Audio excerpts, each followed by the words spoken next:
Okay, so Big Sev, if anybody knows who, I'm pretty sure he's like the mayor. I asked this county. Shout out to Big Sev. Big shout to. Talk about him. Okay. All right. I want to give a big shout out to Big Sev. Big Sev actually gave me one of my first opportunities on radio. Shout out to Time to Grind Radio. I follow a lot of people's blueprint, and he's one of them. And that man grinds. One thing I can say about him, I never saw him give up. He grinds. And now to see his success from the platform that he created on his own, I'm like, if he could do it, I can do it. Once he put me behind the mic, it was just me, and about, I think it was 3 other men. And I was doing that with him. And he gave me one of my first hosting gigs. I interviewed Kaylin Garcia, which was Joe Budden's ex-girlfriend, at an event in Newark. You know, and he called me, and from there he just was like, "Yo, Meek, you killed that. You're dope." I was in VIP, and she was like, "Look, I only got like 2 minutes." And I remember, let me say something to get. Hopefully, she could open up and I could talk to her a little bit more, because she was popping at that time. And I'm like, "This is a good look." And from the door, Sev was like, "Meek, you got to come out and do this interview. I need your energy." I always wear my little ears. This is my thing, because I don't know, it's just my thing. I like it, and girls are felines. You know, and I remember looking at her and I said, you know, "Hey guys, it's Meek here, Concrete Glamour, you know, from Time to Grind. And we got Kaylin Garcia." Kaylin means cute, pretty in Spanish. And she was like, "I like that. I like that, Kaylin." And from there, she told me she could only give me 2 minutes. She gave me about a good 7. And you could get a lot out of 7 minutes. So we were talking about her classes that she was giving, her fitness classes, because her body is sick and it's natural. And she just was kind of made her feel comfortable just by bigging her up. And from there, I was like, this is my lane. I could do this. Like, if it's not psychology, because I knew I would be a good therapist, it has to be this. So I chose that. And he gave me my first like hosting type of interview type of gig. So I appreciate Big Sev for that, for putting me on that platform. And he actually, because of his platform, also gave me like one of my first big clients, which is Lee Mason, Meek Mill's artist. And that was my first time. I was styling before, but just to touch on Big Sev, kind of opened the door for a lot of things that I've done. Dope. Yeah. How long ago was that? Whew, I don't know, about 6 years. Wow. About 5, 6, yeah. About 6 years ago. I was on Time to Grind for maybe about 5, 6 times. And he was interviewing Lee Mason. She came in with her manager. And I was styling local artists like KK Holloway. Shout out to KK Holloway. You were there when you did one of her independent videos. I styled her for that video. That was a crazy day. But let me tell you something. I learned how to work with emotional clients. Learned how to work with sad, happy clients. I just know how to work with any type of client. And she came in. I was like, oh, gosh, all right. Let me just sell myself.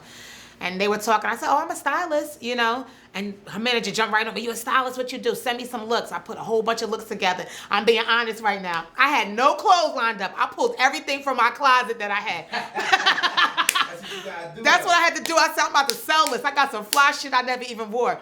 Started because I always like to dress. I copied that from my grandmother, and we'll get more into that. My father's mother, who was a diva, died at almost 90 years old. I never saw her with gray hair, okay? Like, she just didn't play that. But I started pulling things together, and I knew I had a knack for, I like things beautiful, and I like to make people feel pretty. I feel like everybody can feel pretty or feel good, and I feel like when you look good, you feel good, you know?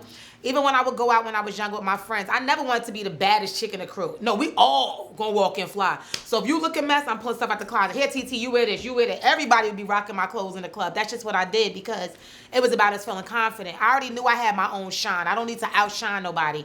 We all gonna shine. We gonna be, you come. We the sun when we walk in right now. So I sent her some looks. The way I slow motion with the video and brought it down with the shoes to match up, and it was sold. They sent us out to Philly. I picked up some other chicks that owned the boutique. Shout out to Marco Hall. I love you so much. That's like my fashion twin. We share the same birthday. He's a designer for the likes of everybody. Rihanna, Natalie Cole, Tamar Braxton. And I happened to be really good friends with him, and he was starting to create a line for me. It came to a halt, but we're going to pick that up.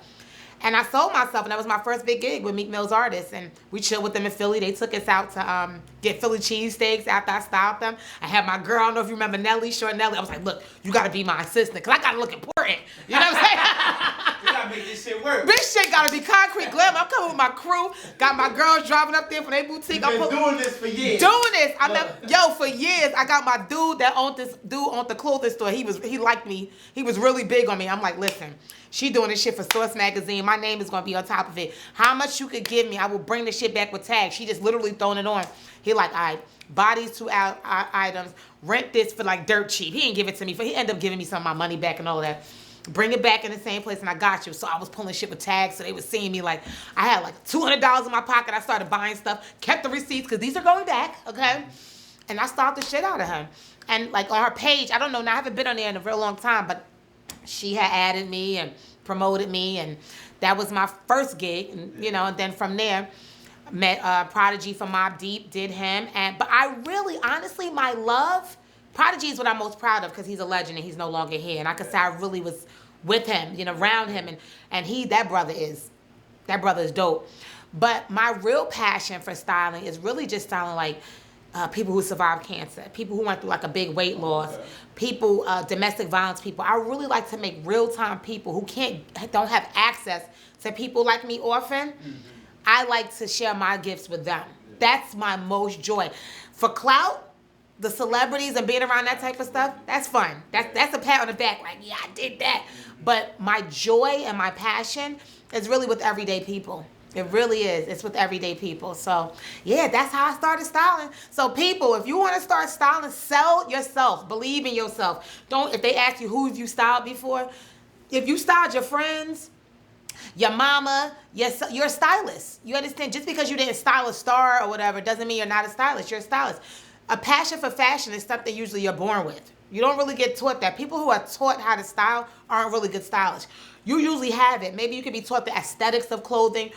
Excuse me, what clothes may look right on certain body types. That's good to know. That's important. But having flavor, that's just naturally. So, yeah, that's that good.